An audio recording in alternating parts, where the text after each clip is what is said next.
अगली सुबह जब उसकी आँख खुली तो उसने देखा कि वो अपने कज़न अमन के कमरे में है।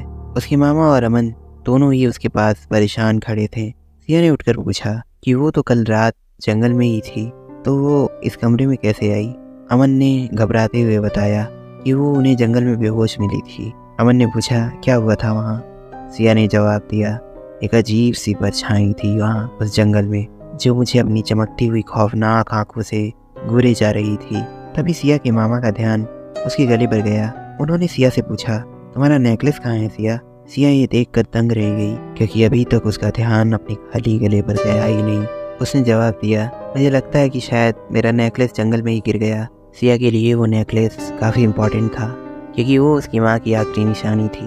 उसके मामा ने उसे दिलासा दिलाया कि वो उसकी नेकलेस को जंगल से ढूंढ के लाएंगे। उस रात सिया काफ़ी उदास थी। उसे घर में काफ़ी घुटन हो रही थी, इसलिए वो वहाँ ताज़ी हवा लेने के लिए गई। वो रोते हुए अपनी किस्मत को दोष देते बस आगे चली जा रही थी, और दोष भी क्यों ना दे, क्योंकि देखा जाए तो ये उसकी किस्मत ही थी जिसने उससे उसका सब कुछ छीन लिया। चलते चलते अचानक उसने ऐसा कुछ देखा जिसे देखकर उसका पूरा बदन सफ़ेद पड़ गया। उसने देखा कि एक भेड़िया उसकी तरफ चला आ रहा है। वो भेड़िया आम भेड़ियों से कुछ ज़्यादा ही बड़ा था। वो भेड़िया उसके एकदम करीब आ गया। सिया को ना जाने क्या हो गया था। उसने प्यार से भेड़िए के सर पर अपना हाथ रख दिया। सिया को भेड़िए की आंखों में एक अजीब सी मासूमियत दिखाई दे रही थी। उस भेड़िए ने सिया को एक खरोच तक नहीं पहुंचाई। ये बात काफ़ी अजीब। वो भेड़िया धीरे धीरे उससे पीछे हटा और अंधेरे में कहीं गायब हो गया। ये नज़ारा देखकर सिया पत्थर की मूर्ति की तरह जम गई। तभी वहाँ अमन आ पहुंचा। उसने सिया को देखकर पूछा कि तुम यहाँ पर क्या कर रही हो। अंदर सब तुम्हारा इंतजार कर रहे हैं, चलो। सिया ने कहा, मैं थोड़ी ताज़ा हवा लेने के लिए बाहर आई थी। तुम चिंता मत करो, मैं थोड़ी देर में वापस आ जाऊंगी। उस रात कार्ला अपने घर के बाहर बरामदे में अपने डैड से फ़ोन पर बात कर रही थी। अपने डैड से बात करने के बाद जैसे ही वो फ़ोन रखकर अंदर जाने को हुई कि तभी उसे पीछे से किसी भेड़िए की कुर्राने की आवाज़ आई, और जब उसने पीछे मुड़कर देखा तो उसकी आंखें फटी की फटी रह गई, क्योंकि उसके पीछे एक बहुत बड़ा सा भेड़िया पेड़ के बगल में खड़ा था। उस बड़ी सी भेड़िए को देखकर कार्ला का चेहरा डर के मारे सफ़ेद पड़ गया था। अगले सुबह कार्ला ने सिया के मामा को कल रात की घटना के बारे में बताया। सिया के मामा एक पुलिस इंस्पेक्टर थे। सैल्मन क्रीक का एरिया उन्हीं के जुरिडिक्शन में आता था, इसलिए वो कार्ला के साथ जंगल में गए मामले को इन्वेस्टिगेट करने के लिए।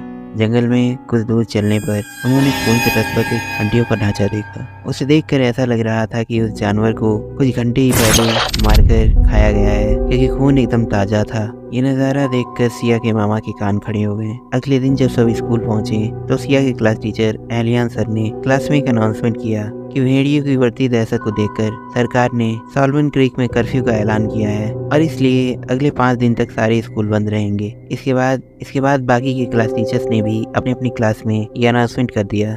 भेड़ियों की आतंक की चर्चा पूरे स्कूल में हो रही थी।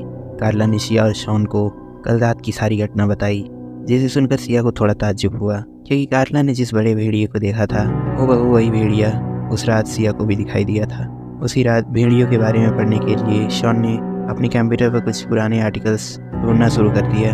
पढ़ते पढ़ते अचानक उसकी नज़र एक आर्टिकल पर पड़ी। उसने देखा कि उस आर्टिकल में एक नेकलेस की तस्वीर है। ताज्जुब की बात यह थी कि वो नेकलेस वो सिया के नेकलेस के जैसा ही था। स्क्रॉल करते हुए जब वो नीचे गया तो उसे एक भेड़िए की तस्वीर दिखाई दी। शॉन ने आर्टिकल को ध्यान से पढ़ा तो उसे पता चला कि कई सालों पहले शैतान उस नेकलेस के पीछे पड़े थे, क्योंकि उस नेकलेस में बेहिसाब ताकत थी। वो उसकी ताकत को हासिल कर दुनिया पर राज करना चाहते थे, जिसके लिए देवताओं और शैतानों में युद्ध भी हुआ।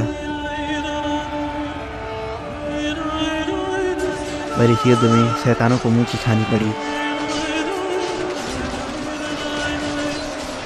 इसके बाद देवताओं ने अपनी धरती के वंशजों यानी एंडरसन वंश को इसकी सुरक्षा की जिम्मेदारी सौंपी, और अब एंडरसन ही उसकी रक्षा कर रहे हैं। पर भेड़िए इस युद्ध में अधिक संख्या में शामिल थे, और ऐसा माना जाता है कि आज भी कुछ भेड़िए धरती पर उस नेकलेस को ढूंढ रहे हैं। पूरन मासी की वो रात थी जब वो तीनों फिर से एक बार नाइट एडवेंचर के लिए जंगल में आए। इस बार उन्हें एक बहुत बड़ा क्लू मिला था वेवल्स के राजा तक पहुंचने का, क्योंकि सिया को एक अननोन नंबर से मैसेज मिला था जिसमें लिखा था कि अपने सवालों के जवाब चाहती हो तो आज रात जंगल में मिलो। काफी देर तक इंतजार करने के बाद शॉन ने कहा, शायद तुम्हारे साथ किसी ने मजाक किया होगा। सिया ने कहा, बस थोड़ी देर और रुकते हैं, और अगर कोई नहीं आया तो हम वापस चले जाएंगे। वो सब अब कुछ और बातें ही कर रहे थे कि तभी कोई वहाँ आया।